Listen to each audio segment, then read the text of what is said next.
И нам с Америки Кристина привезла такую пробирку.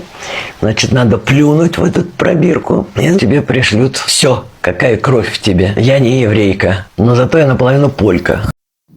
Nors man teko koncertuoti su tokiomis Rusijos estrados žvaigždėmis kaip Valerijus Leontjevas arba visame pasaulyje išgarsėjusią po lėktuvo užpuolimo muzikinė grupė Broliai Ovečkinai, niekada negalvojau, kad kada nors kalbėsiu apie Alą Pugačiovą. Vėliau paaiškinsiu, kodėl man atkreipė dėmesį rusų primadonos prisipažinimas, kad pusė jos genetikos priklauso Lenkijai. Visų pirma, rusų estrados žvaigždė dar TSRS laikais negailėjo gražių žodžių Lietuvai, pasakodama apie taip, kaip Šventojoje užaugo jos dukra Kristina Urbakaitė.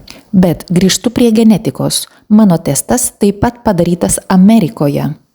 Ir nors aš lietuvė, dalis genetinio fondo priklauso lietuvių Lenkų grupiai. Ir tai normalus reiškinys.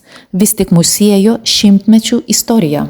Bet Alos Pugačiovos prisipažinimas priklausomybė Lenkijai labai drąsus žingsnis rusams šiais laikais. Būtent todėl ji ir yra primadona.